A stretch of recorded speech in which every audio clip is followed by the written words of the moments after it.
झगड़े से रोका तो सराफा व्यापारी पर टूटा कहर, दुकान में तोड़फोड़, पुलिस से भी भिड़े बदमाश। नमस्कार दर्शकों, आप देख रहे हैं प्राउड इंडिया न्यूज।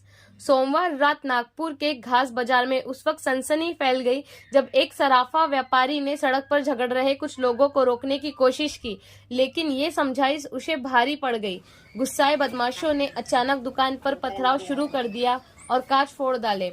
मौके पर अफरा तफरी मच गई। सूचना मिलते ही पुलिस पहुंची, लेकिन कुछ हमलावर भाग निकले और कुछ ने पुलिस से ही भिड़ने की हिमाकत कर दी। पूरी वारदात सीसीटीवी में कैद हो चुकी है और अब पुलिस फुटेज के आधार पर आरोपियों की तलाश में जुटी है। इलाके में तनाव का माहौल बना हुआ है, लेकिन प्रशासन स्थिति को नियंत्रित करने की कोशिश कर रहा है। क्या अपराधियों को जल्द सजा मिलेगी? कैसे एक छोटी सी फटकार बन गई बड़ी वारदात? देखने के लिए बने रहिए प्राउड इंडिया न्यूज के साथ। मेरा नाम पद्माकर पराते, पराते ज्वेलर्स ये नाम से मेरा ज्वेलरी शॉप चल रहा है कुंतेश्वर मंदिर घाट बाजार में।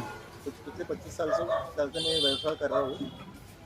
घटने के संदर्भ में मैं आपको बताना चाहूँगा कि जो घटना हुई परसों के दिन गाड़ी का 8:30 बजे रात को जो मेरे बस्ती के जो असामाजिक तत्व है जो हमेशा की तरह शराब पीकर मेरे दुकान के सामने गाली गलौज कर रहे थे और महिला कस्टमर होने की वजह से मैंने उन्हें जाके थोड़ा सा टोका कि भाई 5 मिनट आप रुक जाओ, महिला कस्टमर है, मेरी रोजी रोटी का सवाल है, उनके जाने के बाद आप करो, आपको क्या करना है।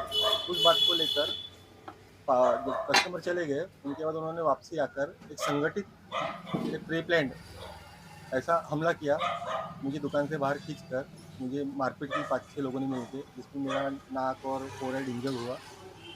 और उसके बाद उन्होंने और उसको घटना को आगे बढ़ाते उन्होंने मेरे दुकान के सब शीशे, सीमेंट के गट्टू, ईंट, बाल्टी, लकड़ी की बल्लियाँ, इससे ज़ोरदार हमला किया।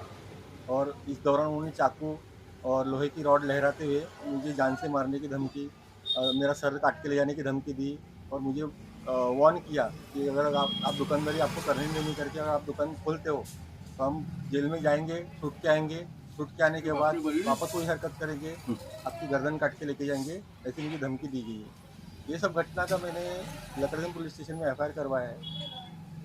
मुझे इसमें ऐसे ही जानकारी जो सामने आई थी कि एक जो अन्य पुलिस स्टेशन का जो पुलिस कर्मचारी है वो अक्षुणा पडले गाड़ी भी आया और उसके साथ भी हाथापाई की गई। जी, ये आपकी बात ये सही है और इस घटना का एक क्लियर सीसीटीवी फुटेज हमारे दुकान के सीसीटीवी कैमरे में है, जो कि मैं आपको प्रोवाइड कर दूंगा। तो जो कर्मचारी थे जिनका तहसील में पोस्टिंग है, ऑन द वे जा रहे थे, एक इंसानियत के नाते जो घटना देखते हुए अगर वो कर्मचारी नहीं होते उस दिन तो शायद मेरी जान भी आ सकती थी, क्योंकि चाकू लेकर आ गए थे। उन्होंने उनको रोका, रोकने पे उन्होंने पुलिस वाले पे 6-7 जनों ने मिलके उन्होंने मारापीटी की, उनका मोबाइल छीना, मोबाइल फेंक दिया।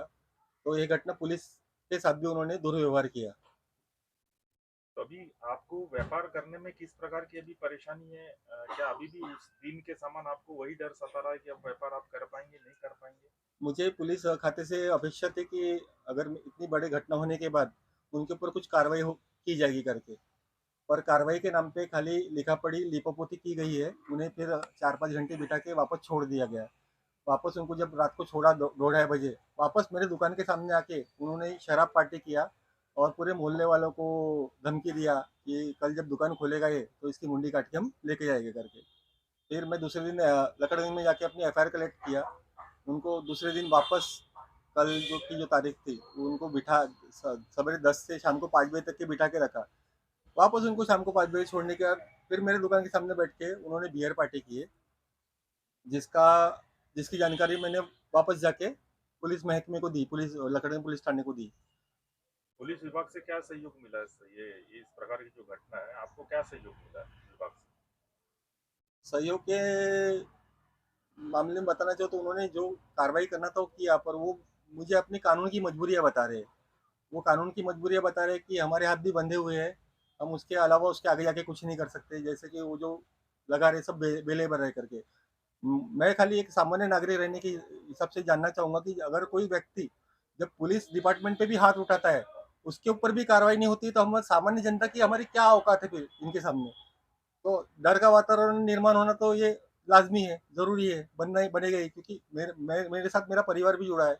आज मैं घर से जब निकलता हूँ तो उनमें भी एक डर का वातावरण है कि ये मेरा पति मेरे पापा सही वापस सलामत आएंगे जिंदा या वापस नहीं आएंगे कि आएंगे? नहीं आएंगे करके आज यानी दहशतपूर्ण वातावरण में आप दुकानदारी चला रहे चला हो रहा हूँ मैं। और अभी भी आप में जो है एक जो डर व्याप्त है जी और वापस से कोई पुलिस डिपार्टमेंट की तरफ से जो है हाँ, एफआईआर होने के बाद में कोई पेट्रोलिंग वगैरह की गई थी आपकी पेट्रोलिंग दुकान वगैरह में? की गई है। कल रात को भी पुलिस कर्मचारी थे यहाँ पे 2-3 घंटे के लिए। पर घटना ऐसी हो रही है कि कल जब जब उनको पुलिस स्टेशन में बिठाया गया तब 2 होमगार्ड्स को यहाँ रखा गया दोपहर तक के, और जब उनको छोड़ रहे हैं तो यहाँ पुलिस वाले नहीं है। तो ये कैसे इनके व्यवस्थापन है? मेरे को इस पे एक प्रश्न चिन्ह है कि जब वो आपके जो अपराधी जब पुलिस स्टेशन में बैठा है तो मुझे आपकी क्यों सिक्योरिटी दे रहे हो, और अपराधी को बाहर छोड़ने के बाद जब मुझे सिक्योरिटी की जरूरत है तो पुलिस महकमा अपनी थाने में बैठा हुआ है और वो लोग मेरी दुकान के सामने शराब पार्टी कर रहे हैं। ये व्यवस्था मुझे समझ में नहीं आई।